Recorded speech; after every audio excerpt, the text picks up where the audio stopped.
They're on their feet and ready to go here at the Coliseum. Temperature around 34. It'll drop into the high 20s before the game ends. Let's go down to Bonnie Bernstein. Well, Bill Cowher's Steelers defense has some injury at key positions. Dick, Kendrell Bell, linebacker with the ankle. Chad Scott, a cornerback with a hand. How ready are each of those two players? Well, you know what? Right now, they're hurting. I mean, Kendrell's on one leg. Chad's got one arm. But right now, this team's got a lot of heart. We're going to take this thing and see how far it takes us today. Coach, thanks. Thanks.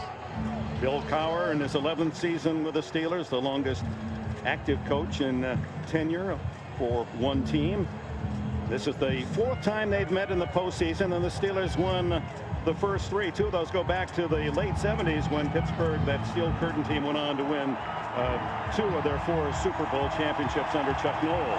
Joe Nedney to kick it off to Antoine Randall or Lee Mays of the Steelers. And this divisional playoff game underway. Nedney's kick down to the 5. The rookie Mays to the 20. Running like Willie Mays out to the 35, the 37-yard line. And tackled there by the kicker, Joe Nedney.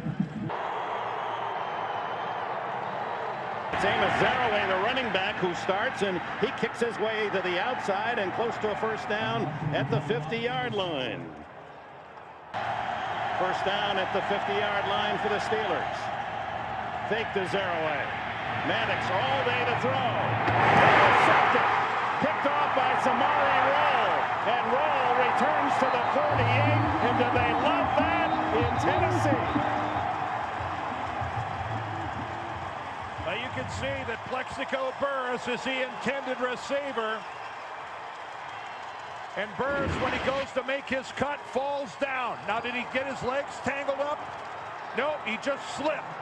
Plexico Burris, the 6'5" receiver, just had his right foot slide out from under him. And Samari Roll just has to make sure he doesn't drop the ball, because there's nothing to keep him from catching it.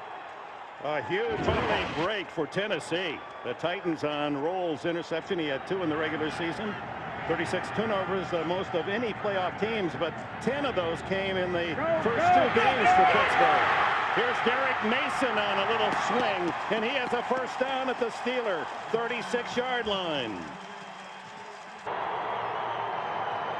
First down. Quick throw, complete. Wycheck, the tight end, close to the 25, and nearly another first down. James Ferrier, the tackler. Second, it is a first down at the 25, and here's Eddie George skipping his way for 5 to the 20, and everything working early, Dan, for the Titan offense. Well, talk about being energized. Nothing like a turnover on the first possession, especially at home. It gets the crowd, like they weren't into it to begin with, but it gets them to a whole new level.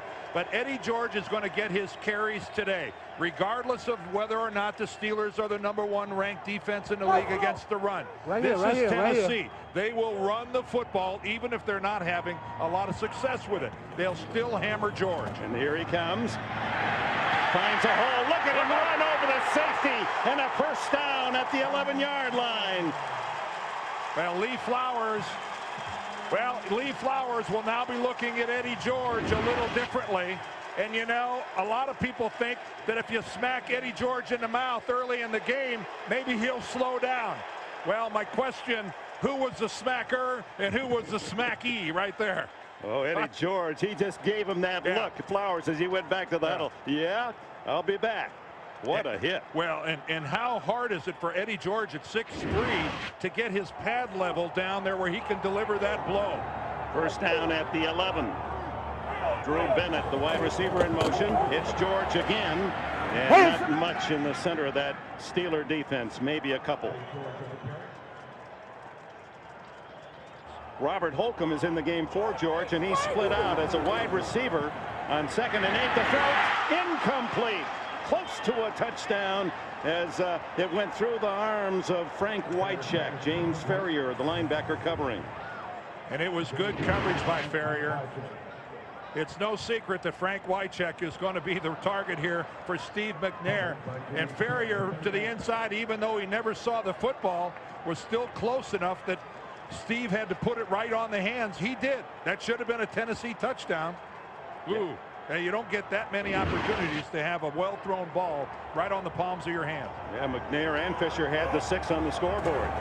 Quarterback draw, and it's a touchdown for Steve McNair.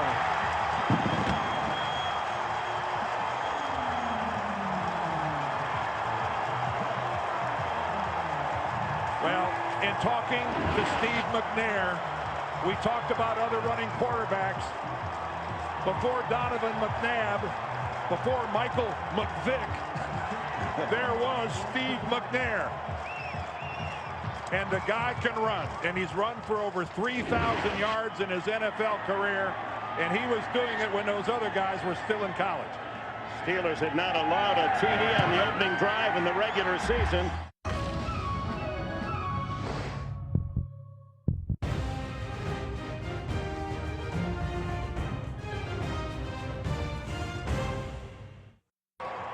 Tennessee Titans with Samari roll, picking off a Tommy Maddox pass.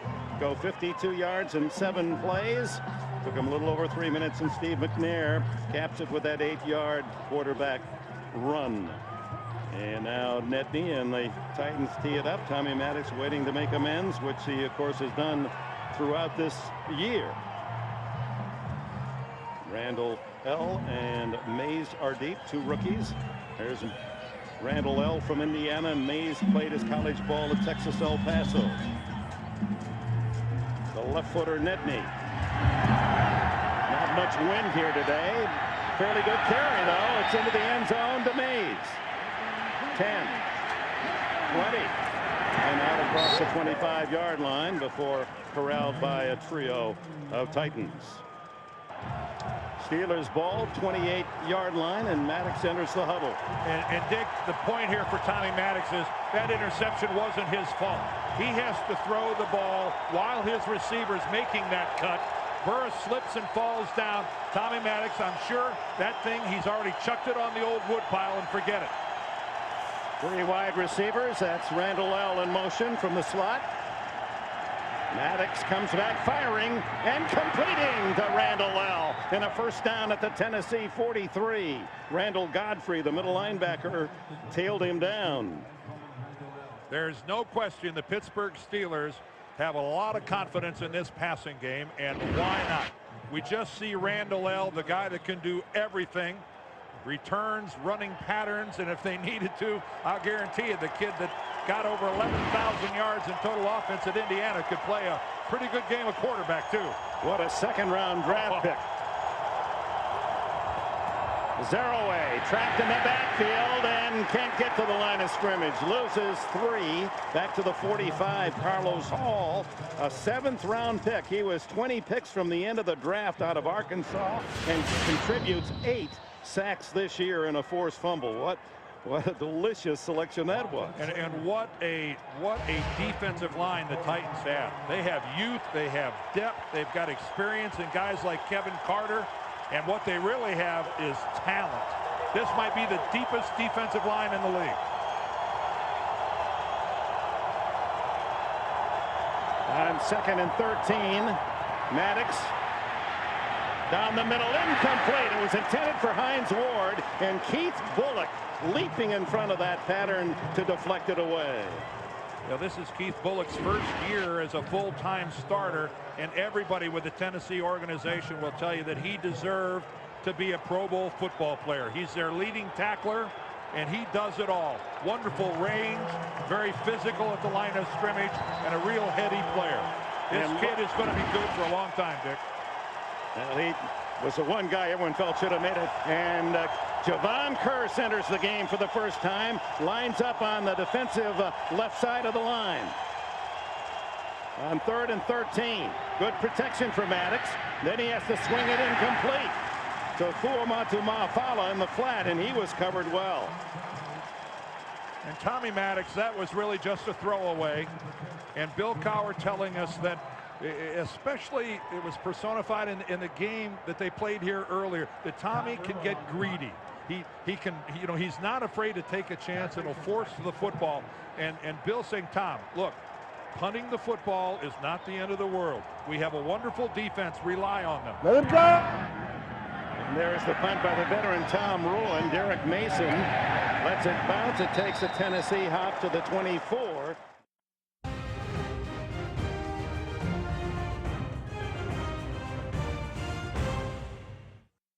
Titans are 8-1 this year when they score first in a game. 9:20 left in this opening quarter, and Steve McNair and the offense ready to go back to work. And a very unusual thing this week. Steve McNair was not listed on the Titans injury report. That's right. He's had a red cross on his jersey all season. It's amazing. He didn't practice all of December, but he played. He should have been playing for Switzerland. That's right. Little play action, and McNair wide open is Aaron Kinney, the tight end. And Kinney's out across the 40 to the 43 before Lee Flowers can bump him out of bounds. Well, people sometimes through design, because they want to throw the football, it's what they do best. Sometimes out of really just an admission that they can't run against the Pittsburgh Steelers, have filled the air with footballs against Pittsburgh. And I think we're seeing the Tennessee so far has a pretty nice balance. Eddie George has been getting a few carries, but Steve McNair will not be afraid to throw. In fact, he'll want to throw it a lot against his D. And he's back to throw again. In trouble.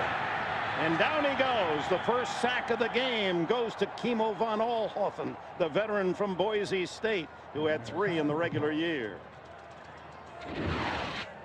Steve McNair initially has a lot of time to look downfield. He's got a pretty decent pocket for him, but he just can't find anybody. But first of all, Aaron Smith got in there, and then von Oelhoffen was able to get in and clean it up. But that's the kind of pressure you like to get out of a 3-man front. See, the Steelers 3rd in the league in sacks with 50, and the only team they did not sack in the regular season was Tennessee, but they get one early today. Testimony to that offensive line in front of Steve McNair and Eddie George. It's George. That's back and right into the arms of the Steeler defense led by Michigan rookie Larry Foote.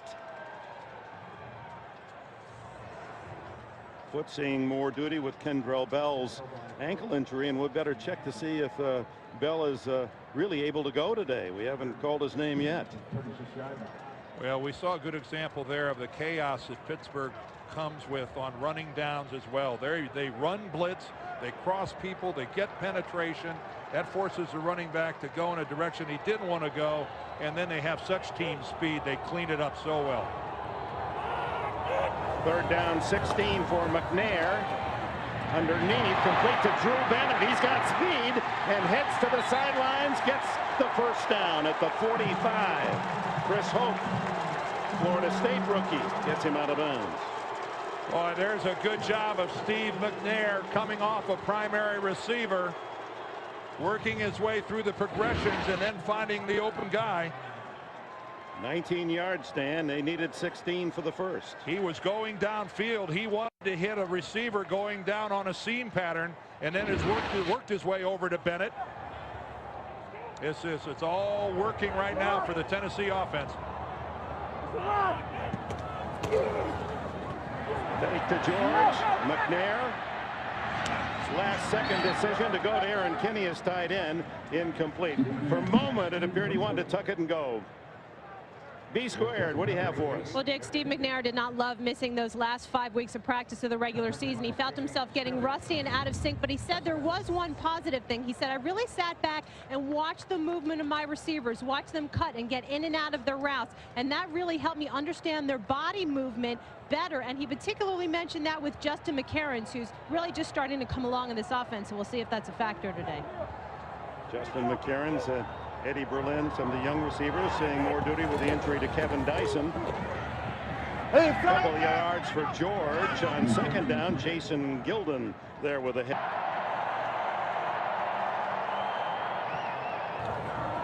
McNair on 3rd down, complete. Bennett again, and it's a first down as he dives inside the 35. Here's a guy, Drew Bennett, out of UCLA, went there as a quarterback in high school. Bennett played quarterback in front of Ken Dorsey, the University of Miami quarterback. And working here against the Pittsburgh zone, he just runs a little trailing pattern and comes in and sits down behind, but it's the run after the catch. The Pittsburgh defense not able to keep Bennett from picking up 5 or 6 yards after he makes the reception. And it appears that Zach Pillar, who has been sidelined with a calf injury, returning to the starting lineup, is down. 43rd consecutive sellout. There's Zach Pillar and the injury. Let's take a look, Dan. Well, he took a blow to the head. Here's Pillar right here. Watch him get hit by Kimo von Oelhoffen right there. A forearm on the back of the head. That's a legal move by a defensive lineman trying to club the guy out of the way. He didn't mean to hit him on the head, but he took a forearm right at the base of his neck, at the back of his helmet. That'll catch your attention, and Tom Ackerman replaces him at left guard. Ackerman from Eastern Washington has done a good job filling in for Pillar in the last couple of games. First down, Tennessee leading 7-0. Eddie George to the 30, and a gain of nearly 5 before Larry Foote playing for Kendrell Bell. And we still do not have a report on Bell and why he's not playing. Of course, he did have that high ankle sprain and played very well last week against Cleveland. And there he is. And Bill Cowher was feeling really good about Kendrell's chances today. He's got an ankle sprain, but the pain is isolated in a very specific area. And when it's in a very specific area, you can deaden it with some type of an anesthetic. And they were very hopeful that they were, going to be able to do that today. But there's a problem. He is their best linebacker in many ways, and he should be on the field if he could. There goes McNair, and he's hit, breaks a tackle, and has a first down at the 24.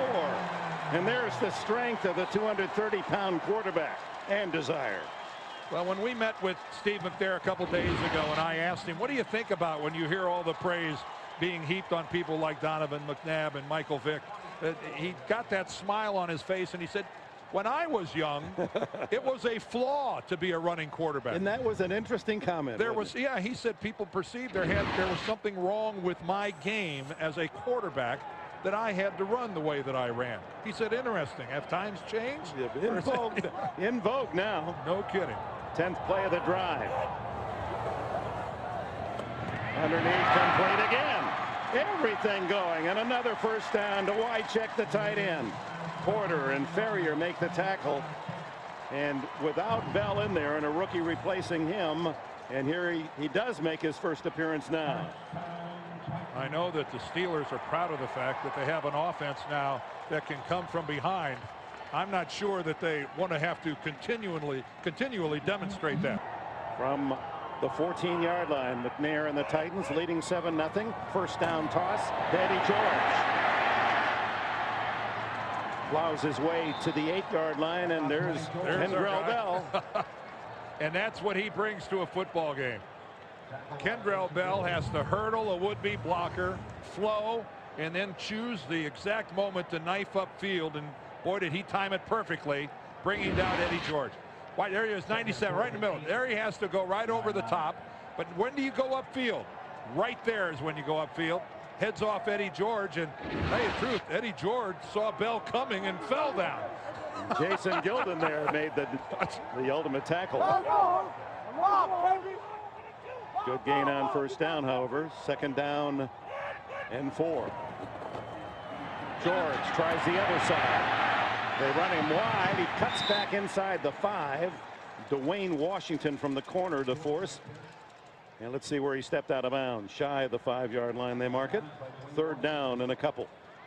See, I think Tennessee will measure their success in the running game, not necessarily banging it out for 150 yards. That's not what Jeff Fisher needs from this ball club. If he gets 75 yards from Eddie George, I think they're going to be really pleased. Against this defense, Mike Heimerdinger, the offensive coordinator, they're going to be pleased. They don't care. They don't need a lot of flash. They want to keep the ball, and they want Tommy Maddox and Plexico Burris and Hines Ward to be spectators. That's Eddie George way out to the left as McNair takes the snap and runs it like a fullback in the old single wing, and Kendrell Bell stops him right at the sticks. We'll see whether or not he picked up the first down or this is 4th and a foot. Well, sure looked from up here that he had the yardage. What kind of a spot does he get?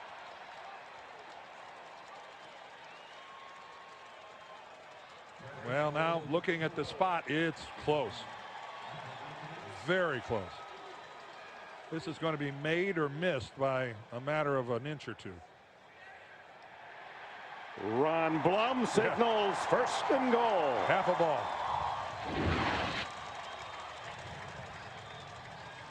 Surprise, surprise. Steve McNair takes off with the football.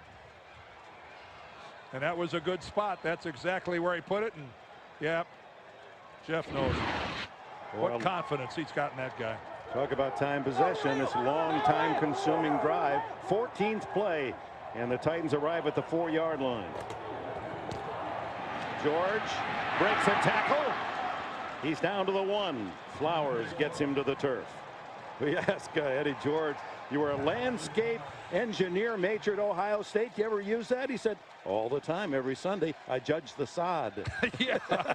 Yes, he comes out and, you know, is this a good fescue or is this a bluegrass or whatever? Yeah, he's. You gave Jacksonville the top grade. You better be careful there, Dick. Go get some letters from Columbus now. Oh, well, doesn't mean he isn't well educated. Kendrell Bell limps off, and this is not good for the Steelers if that's going to be a continual problem during the afternoon. Second and goal.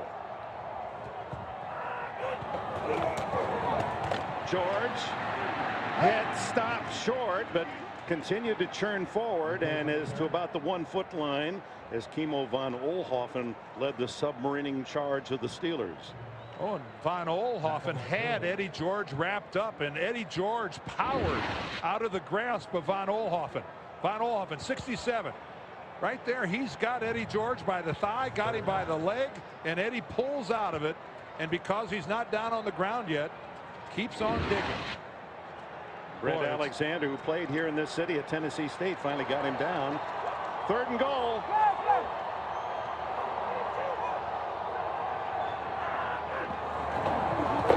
George again. Touchdown.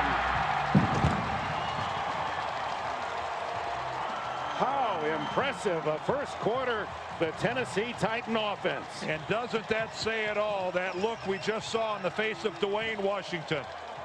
A combination of exasperation and exhaustion. 76-yard drive in 16 plays. They were 4 of 4 on third down. And was that Tennessee Titan offensive football? We did not see a run that looked anything like Barry Sanders. All we saw was power, power, and a little more power. Nedney adds the extra point, and with just seconds left in this opening quarter, the Titans impressively at 14-0. Well, this is good blocking on the left side of the offensive line. Gennaro DiNapoli, the center, gets a good block. So does Ackerman. So does all the guys over on the left side. Big Brad Hopkins, the left tackle. And when Eddie George, you could see when he made that cut, he knew he was just going to glide in. We mentioned here comes Eddie, Dick, right at us. And there's a feeling that George, because of his stature, 6'3", perhaps the tallest running back in the league, there's so much to hit that when you get to him, you get him down early. That has not been the case at all today. No. I also want to throw some kudos to Frank Wycheck and Aaron Kinney. Double tight end formation on that side, and they got their blocks as well. 9 minutes consumed in that drive. At the end of the regular season, each of these two teams had the ball exactly 32 minutes and 47 seconds in a game on the average. That was best in the league. Thus far, the Steelers in the quarter have had the ball only 1 minute and 41 seconds. And obviously we've got so much football to play, but this Steeler offense needs to keep the ball for a while. Their defense is on the ropes. Nedney's kick is short, and it's Antoine Randall. He can scoot. 66 yards for a touchdown against Cleveland, and he gets it all the way out to the 40-yard line on his first return before Rocky Boyman can make the stop. Well, the people's choice in this town are the Titans. Being in Nashville the last couple days, Dick, reminds me of Green Bay. This town is head over heels. Zeraway caught in the backfield by Randall Godfrey, and that's how the first quarter will come to an end. Offensively and defensively, a Titan 15 minutes.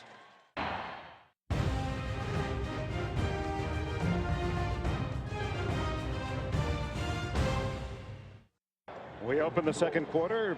Dick Enberg with Dan Deerdorf and Bonnie Bernstein. Mike Arnold, our director. Lance Barrow, our producer here in Nashville. And look at the time of possession as Tennessee dominates that opening quarter. And 23 of Tennessee's plays, 11 of those were runs by Eddie George for 36 yards.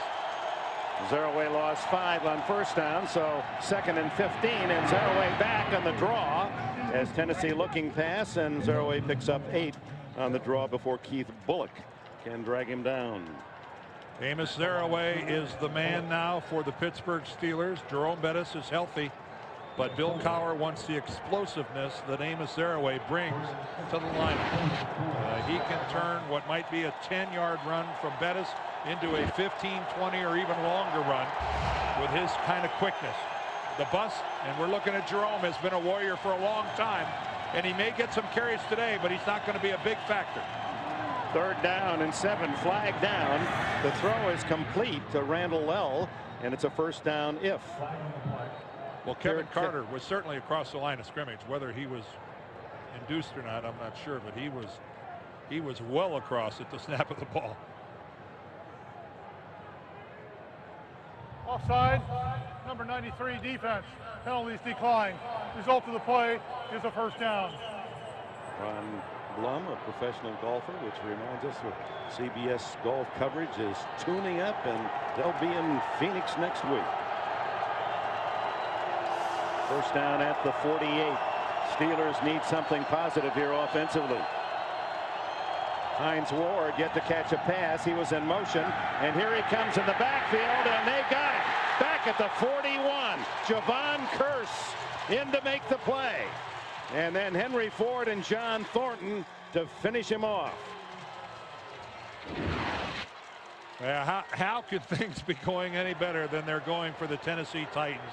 Hines Ward, now we know Hines Ward is a guy who's so versatile in running the football, and Javon Curse, I think Pittsburgh was counting on Curse not to honor his responsibilities. And guess what? The kid is not just a guy that just goes all out for the quarterback and forgets everything else. A 10-yard loss. Maddox underneath, short gain to Dan Kreider, the fullback from the University of New Hampshire, and Randall Godfrey and Keith Bullock with a stop at the 47. And we've got our first little pushing and shoving going on down there. Randall Godfrey not the least bit happy about what happened. Somebody hit him late.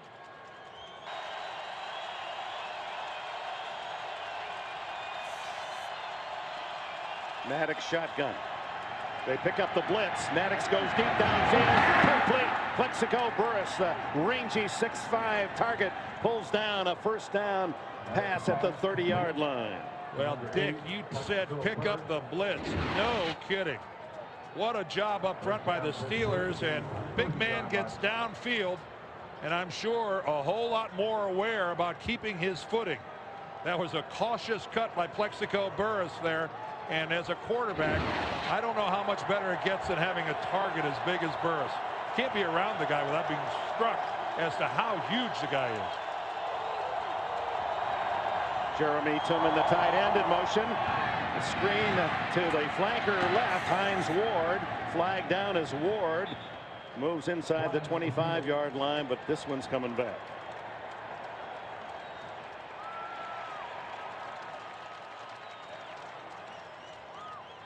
Bill Cowher and his counterpart Jeff Fisher, so much alike. Holding.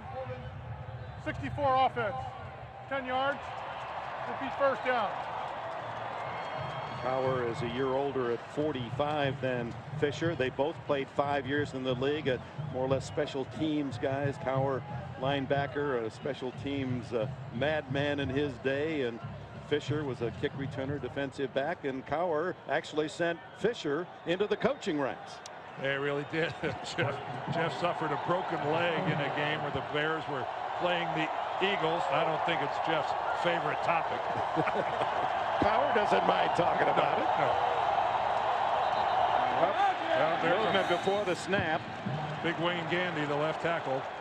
And that's the problem with being on the road.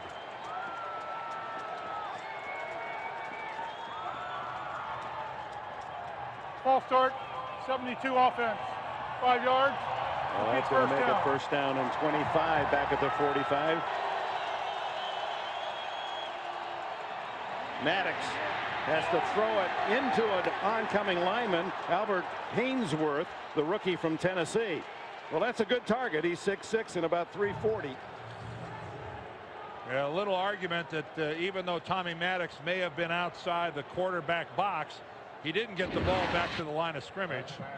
This ball bounces about 5 or 6 yards short of the line of scrimmage. Zeraway was close. And there was a question as to whether he even got outside the tackle box, to tell you the truth. 2nd and 25. 3 wides and Zeraway.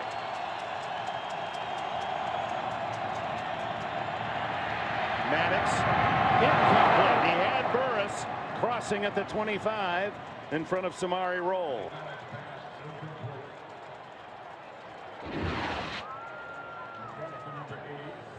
Well, Tommy can't have a guy in better position to make the catch than Plexico Burris was right there. The ball hits him on the hands. Yes, it was catchable. It would have been an outstanding catch by Burris. If it could have been a couple feet closer to him, I think it would have been a sure thing. 4 wide, 3rd and 25.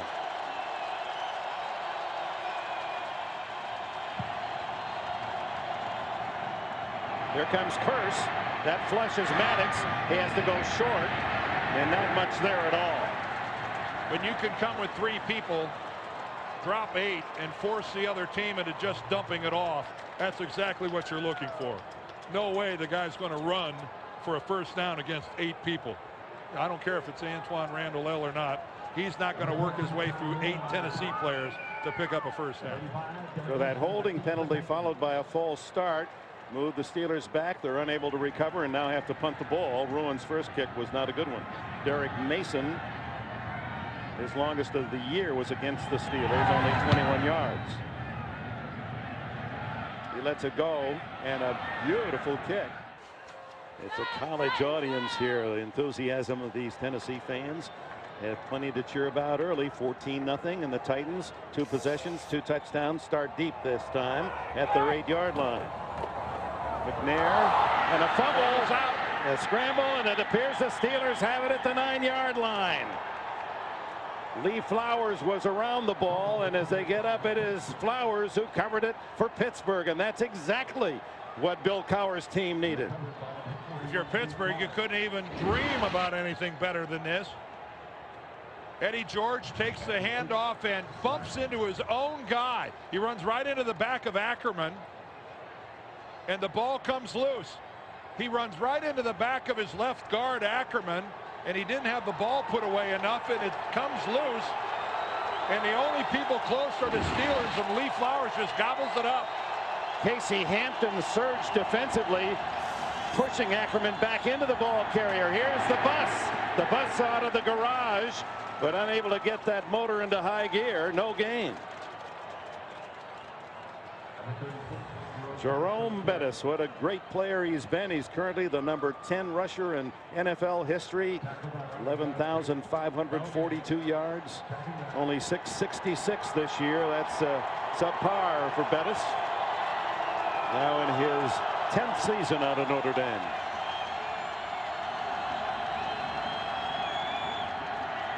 Maddox to the end zone. Touchdown, Hines Ward.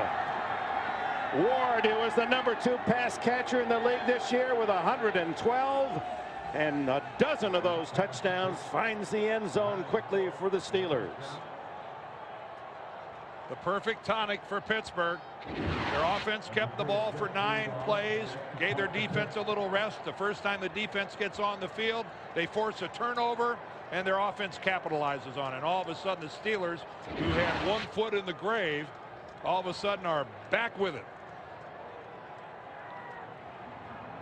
And the kick is the rookie from North Carolina, Jeff Reed, a midseason pickup, and he was absolutely brilliant. 17 for 19 field goals, and he hits it directly after the fumble at the 8. 2 plays later, Maddox to Hines Ward, and it's a 14-7 game. Reed's kick to the goal line, and Eddie Berlin skids down across the 15-yard line at the 17, where he is covered quickly. Titans with a 14-7 lead over the Steelers. Couple injury reports. Left guard Zach Pillar questionable, re-aggravated his calf for the Titans. We'll see whether he comes back. They're going to reevaluate him after the half.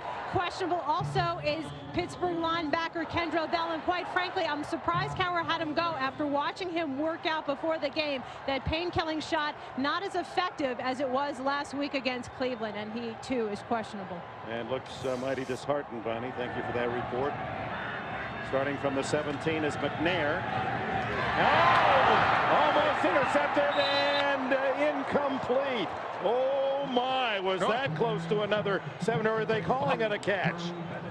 Jason Gilden had his hands on it. Drew Bennett was fighting for it. And then Bennett may have come down with the football. There's one Karam. There's Bennett, and he does. Bennett catches the football. So close to disaster, and it winds up being a gain. Short. It looked like Chad Scott really was the guy that had the angle on the football after it was touched, and somehow Bennett drags it out of there. Of course, Scott playing with that cast on his broken right hand, and it looked as if right tackle Fred Miller pulled back early.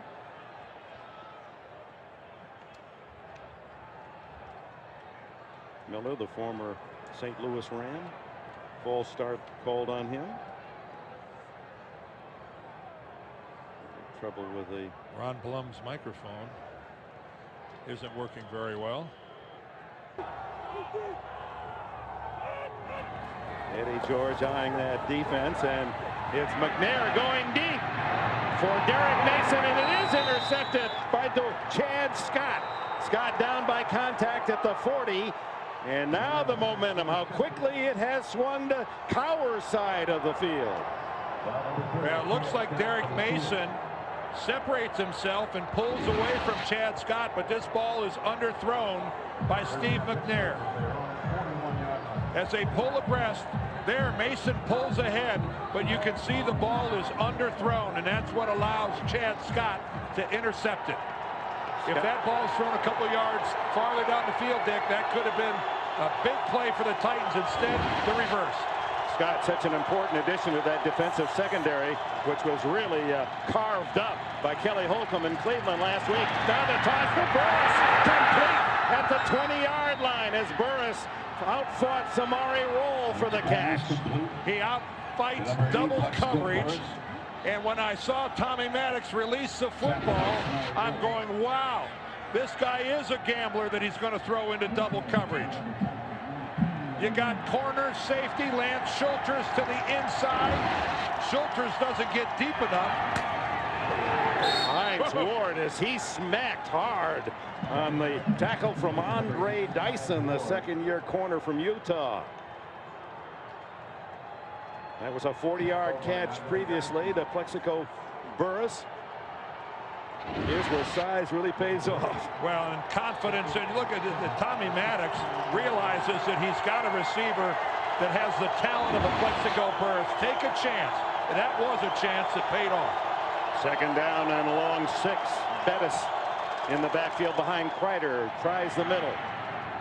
Able to get down to around the 12-yard line to bring up third down. There is the owner of the Pittsburgh Steelers, Hall of Fame member Dan Rooney. Of course, his father Art, also a member of the Pro Football Hall of Fame. And if there has been a model of consistency in the ownership ranks of the National Football League, exemplified by Dan Rooney. 70th year under the Rooney leadership. Dad started the franchise 1933. Third down and 3. Maddox, quick hitter, incomplete. Burris, the ball was thrown a little behind him, and Samari Roll with the coverage, and Burris holding his back as he rolls over. That was just a bad throw by Tommy Maddox. He's got Burris for a touchdown if this is a well-thrown ball, but it's way back behind Plex. In fact, Roll was already slipping down on the coverage. See, he was getting back up off a knee. Yeah, he knows that's just, I had him and I just threw it behind him. And right now, how seriously is Plexico Burress hurt? He hit awfully hard. So we'll take a break. 6:51 left in the second quarter.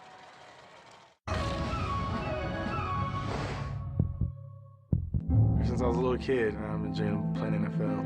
I'm a huge competitor. This is a dream come true for me.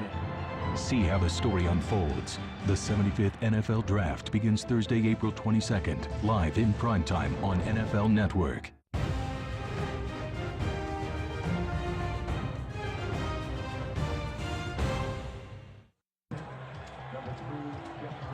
And on fourth down, we'll get you a report on Burress as soon as we hear one. This is Jeff Reed to try a 30-yard field goal. Young man they call Quadzilla because of his large thighs. He pounds this one. It is good. It just did sneak in that right upright. And it's 14-10. You look at a lot of receivers, they don't have side pads to speak of, knee pads anymore. They look good, but a situation like this, he may have wanted to pad up a little more. Kick is headed toward Eddie Berlin at the 5-yard line. Picks up the muff and then pays for his mistake at the 17. You saw the yellow flag fly.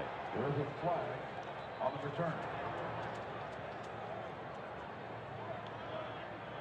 In that melee, we saw an early holding call, and it'll go against Tennessee. That'll back them up inside the 10-yard line. And this first quarter, where the Titans fans here at the Coliseum were yucking it up with a 14-0 lead, that seems like a long time ago now, doesn't it? Number 29 of the return team. Half the distance to the goal. First down. And there goes Plexico Burress up into the Pittsburgh locker room. And that is just well, I don't want to say just a big loss. It's bigger than that for this Steeler passing game. Such an integral part of it. McNair gives it to George, who is smacked in the backfield and doesn't gain a yard. Jason Gilden slashing in from that defensive left side. Second down. Well, George did pick up a yard. McNair has it batted in the air, incomplete. And it was fortunate that defensive lineman Casey Hampton and Von Oelhoffen had turned their back, didn't see where the ball was flopping. Larry Foote came through from a linebacker position. Yeah, Foote coming in there from the left side comes in. He's not a factor other than he had a good shot at McNair and didn't hit him. But Casey Hampton, the #1 draft choice of a couple of years ago, Foote, you don't get many free runs at a quarterback like that. You got to do more than just run by and behind him. He didn't even feel the breeze of you going by. Third down and 9. Fans starting to feel a little desperate here as Robert Holcomb gives them hope. And Holcomb has a first down out to the 20-yard line. He's a good change of pace back. You've got George, who's a banger and a grinder, and then Holcomb much quicker at 215 pounds. Well, this a huge hole for Robert Holcomb on the right side. Freddie Miller and DiNapoli and Olsen, boy, did they do a superb job of clearing everybody out. And what a collision with Chris Hope. Helmet to helmet whack. And again, we see the power of these Tennessee running backs. They don't go backwards when they get hit like that. 6 for 6 on third down now for Tennessee. Here's George. And he's cut down after a gain of 1 as Flowers came up from his safety spot. Bonnie, what do you have for us? All right, well, Plexico Burress, as you saw, went into the locker room. He has a left injury, and they're going to check him out in the locker room. Right now, he's questionable. His replacement will be Terrence Mathisdick, who only had 23 catches during the season, but remember, he was the all-time leading receiver for the Falcons. He's a veteran, and he should fill in well. And one of the great pass receivers in the league through the years. Most of those catches at Atlanta after he was drafted by the Jets. Underneath, it's Frank Wycheck, the tight end, and he's across the 30. That'll be good for a first down, and Foote took the feet of Wycheck out of bounds. When this game is over, you're just going to see on the play-by-play a couple of first downs for the Tennessee Titans. And I don't know what will happen the rest of this drive, but these 2 first downs keeping the Pittsburgh offense off the field, letting their defense kind of gather themselves a little bit. They'll go down as just 2 first downs, but Dick, they're bigger than that. Absolutely, especially that third down run Yes. by Holcomb. They would have had to punt from their end zone. Underneath, complete again. Wycheck again to the 40 and a gain of 9. James Ferrier with a tackle. Wycheck now with 4 catches and about 40 yards on the game. Frank is just a dozen away from 500 receptions as a tight end. He'd be one of only 4 men in NFL history to play tight end to catch 500 balls.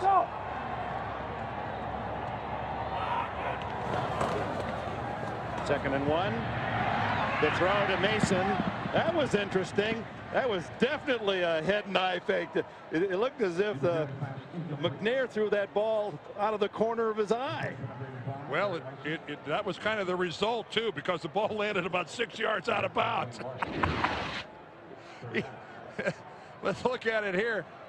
Steve's looking that way, and then this thing just took off and sailed out of his hands. Actually, the result of that pass was if he wasn't looking at all.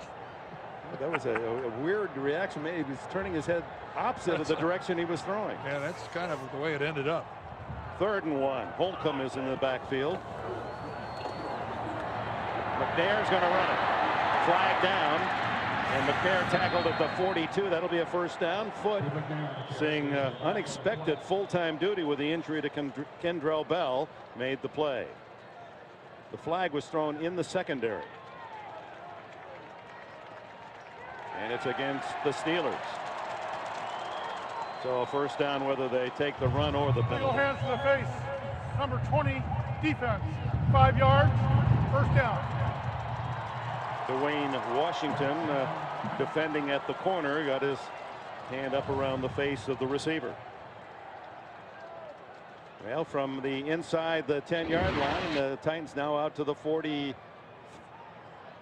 line. Pretty good left jab that time by Dwayne Washington as he just clips the face mask of Drew Bennett.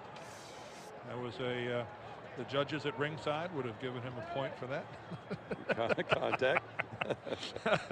And then the judge on the far side of the ring took the point away. Yeah.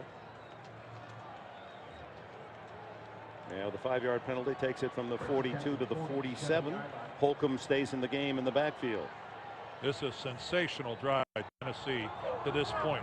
I hate to use the word sensational when they haven't crossed midfield yet, but it really is. Holcomb showing that quick start is out to the 50-yard line, a pickup of 3. Flowers the tackler. 14-10. If you're just joining us, the Titans first 2 possessions very impressively. Just non-stop scores, 14-0, but 2 turnovers have led to the Steeler 10-point comeback here in the second quarter. McNair in trouble. Gets it away and completes to Wycheck. Larry Foote ran by him again. And Dan, this is a critical drive, don't you think, for the Titans after giving up that momentum in a 14-0 Well, lead? they've taken control of the game back offensively. Their third down conversions in this game so far, 6 for 6. And this drive, when Pittsburgh was hot, Pittsburgh had put their 10th point on the board. Now Tennessee has just denied them the football. They had the Titans, almost a fall by McNair, but he gets the toss away to Holcomb, and Ferrier makes the tackle, and that'll be shy of a first down. So the slip by McNair cost the chance of that play being executed cleanly and denies the first down to the Titans. So another big play for Pittsburgh. As so often happens, the quarterback gets stepped on by one of his offensive linemen. Pittsburgh wisely here has taken a timeout. Going to try to see if maybe this punt by Tennessee doesn't, maybe it's a shank, maybe they get some good field position, and he'd enough time on the clock, Bill Cowher would, to see if maybe offensively they can make something happen. Back to the Steelers. Number 82. And Randall L at the other end. Craig Hendrick, he's got that knuckleball high kick that has been effective inside the 10-yard line. It's a wobbler, and Randall L handles it cleanly at the 18-yard line. The old Steelers, this would have been automatic. Just hand the ball off, run out the clock, and trot into the locker room down by 4. But this is the 2003 right. version, and they're 5 wide. Underneath as flags fly, a short completion. If ever there was an indication that how much they've changed offensively in their philosophy, this is it right here. And it's against the Titan defense with an automatic first down on the 5-yard penalty. And what started so beautifully for Jeff Fisher in Legal Tennessee. hands to the face, number 30, defense, 5 yards. It's an automatic first down. Has just flown to the opposite sidelines and received happily by the Steelers and Cowher. Donald Mitchell is ticketed on that call out to the 23. With Plexico Burris back in the locker room. They're down to the rookie Lee Mays as their 4th wide receiver underneath to Hines Ward. Ward terrific in the open field and has a first down at the 37 before he can be captured. And Maddox in the hurry up. And this is the offensive structure that worked so well against Cleveland last weekend. He's got Fuamatu Mafalo with him in the backfield. To the sidelines, incomplete, intended for the veteran Terrence Mathis. So Pittsburgh offensive line has done a good job of providing Tommy Maddox with a pretty secure pocket. He's getting some good looks downfield. Hasn't been harassed much by Tennessee defensively. Big rookie working at right guard, and Kendall Simmons, and boy does Bill Cowher love that guy. And a Pro Bowler at left guard, and Alan Faneca. So it's a pretty solid group. On 2nd and 10 as the Titan fans try to help their defense. And Maddox goes long, has a man open. And interference will be called as Lee Mays, the rookie, was able to streak by Samari Roll. And Roll was forced to take a little grab of the jersey to slow him down. Well, I don't know if Roll underestimated the burst that Mays has. Pass interference, number But 21, they are like defense. hip to hip, and then all of a sudden, within about 3 yards, Mays separates. Watch how Mays just streaks by him, and you hate to say that's a smart play, but Samari Roll knows that's a touchdown. He has beaten me so badly that if he catches it, he's long gone. 35-yard penalty. Yeah, he had no choice but to do that. That's how badly he was whipped. And the Steelers with plenty of time. The throw incomplete, intended for Terrence Mathis, the veteran who is just 11 catches shy of 700 in his outstanding career.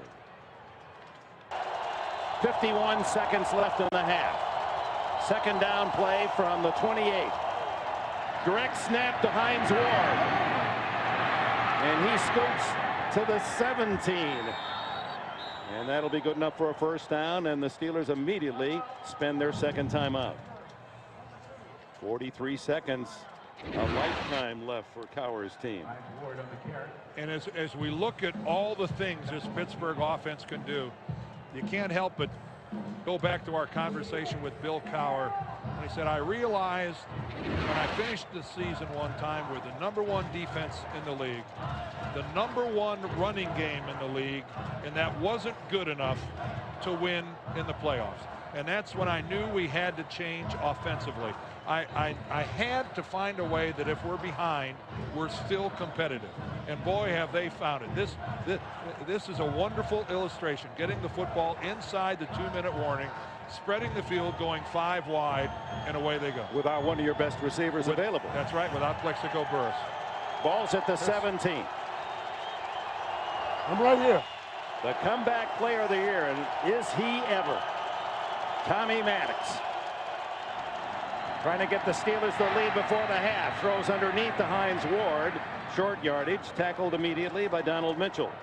And you can see the signal by Maddox that he wants to get them up to the line of scrimmage and down the ball to stop the clock. They have 1 timeout remaining. 27 seconds left.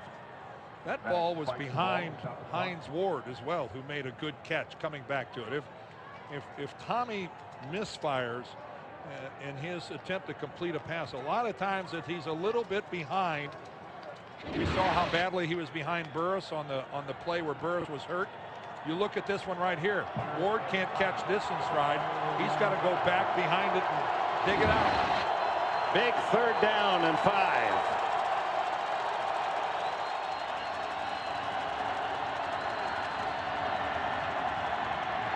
And he's crushed on the blitz. Lance Schulters and Donald Mitchell, 2 defensive backs, converged on him.